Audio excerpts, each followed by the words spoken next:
Hey everybody, the reason why I'm making this video is because I just wanted to follow up with last week's video regarding the situation in Lahaina.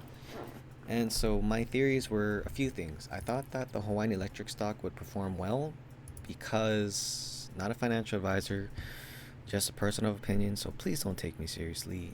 This is just my ignorant opinion, okay? Do not take it seriously. I thought that the Hawaiian electric stock would do fairly well because this company owns 95% of Hawaii's population in utility and electric services.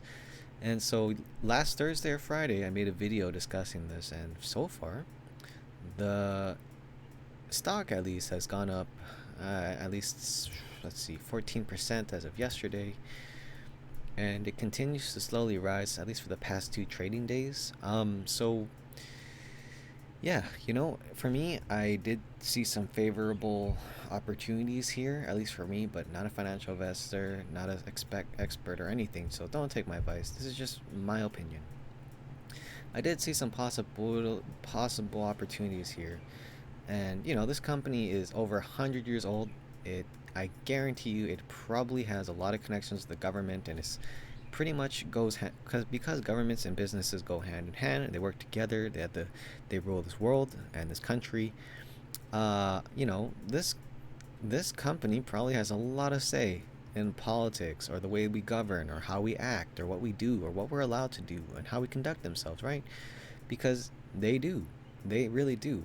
They influence the way you behave, and they have ways of collecting data, right? Just by usage. Okay, there's just so much things that a utility company has control over the people with.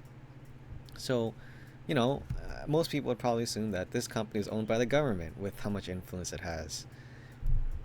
So, yeah, it's a pretty interesting opportunity when you see a company that's over 100 years old that seems to perform very well, year over year at least, and it offers a dividend, and it's an essential business for Hawaii. Like, no matter what, we're gonna need electricity, and it owns 95% of the market share.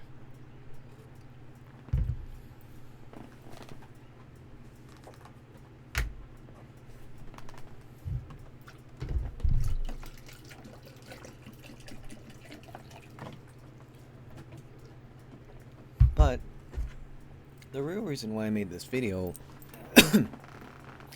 was because I want to talk more about this, the past history of Hawaii. And as we all know, Hawaii has been taken over for numerous reasons, whatever. It's a strategic location. It's in the middle of the Pacific. It is a very strategic location. It has a lot of natural resources. It's a great testing ground for a lot of things: economics, socials, behaviors, the environment. There's an abundance of resources, not only physical, but non tangible things that you can really use here. And it's a very great tourist destination as well. It's prime real estate, and it's owned by the United States. So, there's a lot of prime real estate globally, um, that have very similar landscapes as Hawaii, but this one's owned by the United States. So you have that stamp of approval. It's kind of like Portugal, but worse. And the people are screwed over even worse, especially like the working class. So, Hawaii's basically owned by a few entities, at least large entities. Okay, the state of Hawaii's government is 1.5 million, 500,000. Kamehameha Schools, Parker Ranch. So like some of the largest owners that aren't part of the government or the Fed is are very wealthy people and wealthy families, like the Parker Ranches, the Parkers, the Robinson family. I don't know too much about this. Who owns Lanai? Larry Ellison. Oh, I think this is Larry Ellison's shell company or something. I'd have to look into that. Alexander Baldwin, old money, new money. Um, yeah, so you have a lot of people who are very wealthy that own Hawaii, and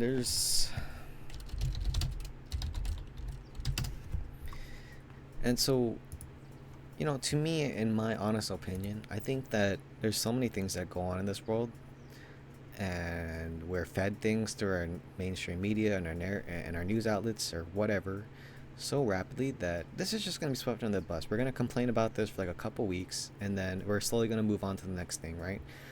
Do I think that individuals like this person are really going to be helped? Probably not, because we're going to forget about it. And it's just like the essential employees during the virus. Whether you believe it or not, it doesn't really matter. It's more like morally, so ethically, right? When we had these essential employees work during the pandemic, majority of them don't get paid that much. There most of them would have been paid more to be on unemployment benefits because it was enhanced. And also, there's the virus. So you have to expose yourself to this potential virus. Um, so it would have made more sense for essential employees to stay at home and just collect more money. And but do we really care about their sacrifice? No, we thanked them for like 1 or 2 weeks at most, and then we moved on and just didn't care about them. And this is despite this being one of the hugest acts towards humanity or labor rights in America, at least in a grand scale. And yet we've swept it under the bus and we don't care about essential employees. But what we basically did was we deemed one group of people in America, like half of America, that their lives don't matter and that we forced them to work for us during the pandemic, providing us goods and services. Didn't even pay them that much. They would have made more unemployment benefits for the most part because essential employees generally tend to work low paying jobs that are essential. And then we swept them under the bus and we just didn't care about them. So, do I think this is the same thing that's going to happen? Most definitely. So, it's probably going to happen. There's people who really need help now and they're going to look for an opportunity now. With the economic constraints, they might find better opportunity outside of Hawaii or may feel that way. And they'll sell their land for cheap, and as investors will come in. And so we already see here that Maui is owned by a lot of people that aren't related to the state, or maybe corporations or entities that maybe have the poor or middle class best interest in mind. So yeah, we see here that Alexander Baldwin, C. Brewer, um, yeah, I know some of these are in Hawaiian, but not all these people are really good people or good entities either. And so, yeah, what do I think about this? I think this is going to be a land grab. Like, there's going to be a lot of wealthy investors coming in to buy up this area. And we've already seen this with companies like Dole, that, with the initial annexation of Hawaii, when we had Queen Liliuokalani thrown into jail, you had 12 business people come in, businessmen, white businessmen come in and take get rid of Liliuokalani, and then they started buying up investors. They started gaining more economic foothold into Hawaii, and there's a good reason why you want that if you're the United States, because it means that you have more expansion into a land or area. So you can have a bunch of individuals who may or may not disagree with the United States coming in, which, in my opinion, probably a lot of them don't, if they were to really understand their position at one point in time. And so, rather than have a bunch of people own their own individual destinies, you have these large corporations, government, and military come in and start building up into Hawaii, thus building up the fortification and ownership of this state.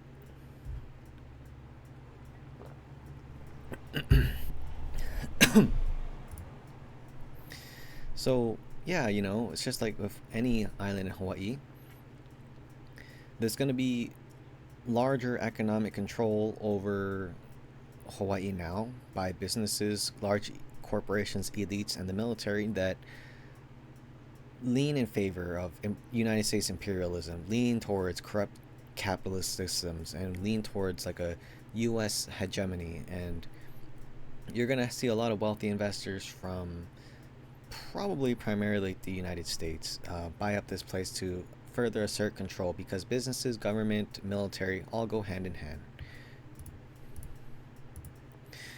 So I wanted to talk about the epidemic that never was, the yellow fever in Hawaii. And this is, I believe, I haven't gone over this yet, but I believe this could be the story about Waikiki and how Waikiki a long time ago used to be a farming village um, that was owned primarily by um, locals who were a little bit more on the poor side, who relied on growing crops, fishing, things like that.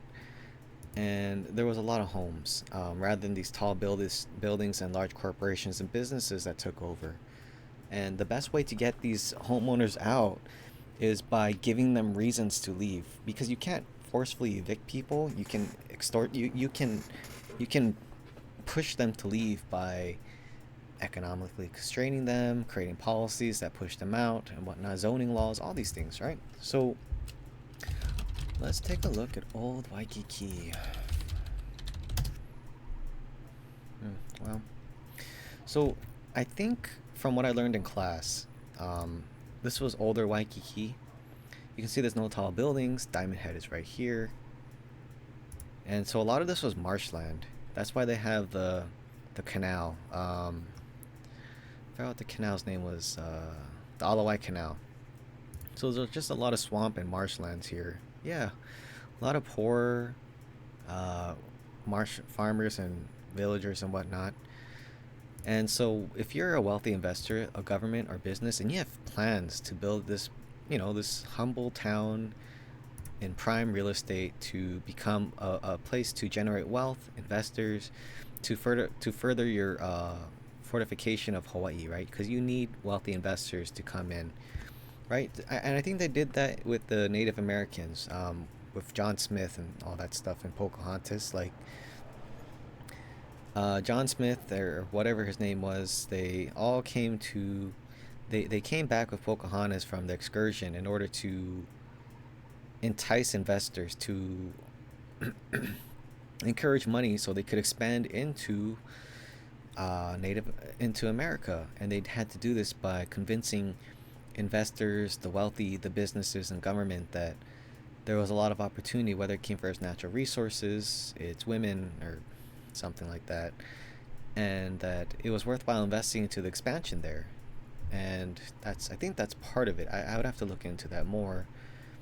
But yeah, so if you want to get rid of all these like villagers and stuff, all these poor farmers, the best way to do it is by uh, increasing the value of the properties around them so the taxes go up economically or socially. And I think they're a little bit more creative here by pushing them out through claiming that there was like a yellow fever pandemic spread by a mosquito. And mosquitoes like marshland, so their excuse was like, okay, everyone needs to leave, and we need to push people out, and therefore, and then drain the swamps there and marshlands, so people will leave, and then they use that opportunity to buy up more land in Waikiki, so they could turn Waikiki from a small farming village into what we know it as now, prime real estate for investors, businesses all around the world, where we do most of Oahu's business and tourism. So I want to get more into the story though. So let's see. The Kingdom of Hawaii suffered a disastrous series of epidemics starting from the first contact with Captain Cook's crew, continuing the present. Despite the huge volume of shipping to and through Hawaii, one plague failed to appear. Yellow jacket, yellow fever, engendered more fear in sailors of the 19th century than any other disease. By 1910, the details of the transmission were well known and Hawaii met all the requirements for an epidemic. On October 30th, 1910, the first case of shipborne yellow fever arrived on Honolulu, but quarantine averted the threat. On October 28, 1911, a Hawaiian man employed as a quarantine guard was reported to have the yellow fever, and efforts were initiated to control the possible epidemic. This was only the occurrence of the yellow fever in Hawaii. And so you guys can look this up yourself, but basically what I believe the story says was that I'm trying to look for more information, but the biggest contribution was safety. Despite the huge volume of shipping to and through Hawaii, the devastation of diseases from the outside world, one plague had failed to appear, the yellow jack. Um, the disease was highly lethal with no procedures known. Ports of the Caribbean, South America, and Central America were especially dangerous but strangely not so sometimes. Further, American cities were not immune. Let's see. So this is a really deadly disease, but I'm trying to find out the part. The local... In contrast to the local perceptions that only Hawaiians were struck down by epidemic diseases, it was known as the yellow jack, cared not a whit of if the prey were white, black, brown, or yellow. Okay. Trying to find out. I'll probably make this in another video after I actually read this.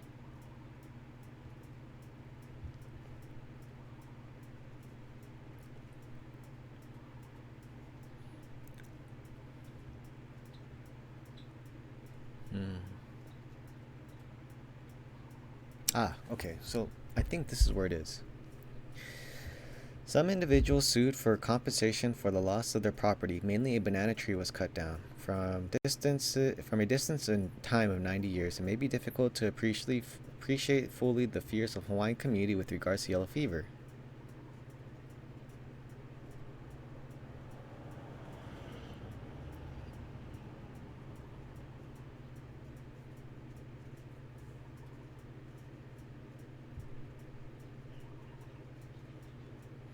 This may not be it, but I would have to look for it.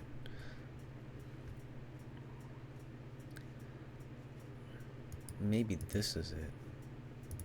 But basically, what this opportunity did was that there was like there was some sort of disease that was said to have been caused potentially by mosquitoes, and it was by some kind of yellow fever or the yellow jack, and because of that, um, the government was given the green light to force a lot of people out of Waikiki and then start building onto out of Waikiki, draining the swamps, building cement over these areas, cutting down the water supplies, and then forcing people out of Waikiki.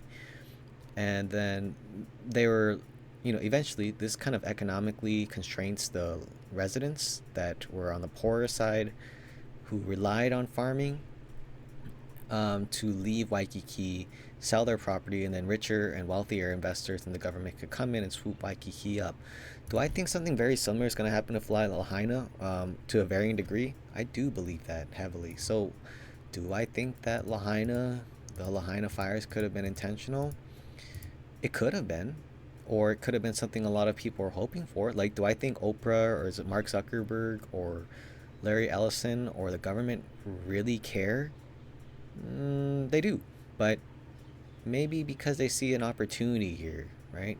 Because in every bad opportunity, or every bad situation or event, there's always an opportunity. It's just like with the war. A lot of innocent people were affected on both sides, but we don't really care about one side or the other for some reason. But a lot of people profiteered off war. So can you profiteer off a disaster like Lahaina? Yes, you can.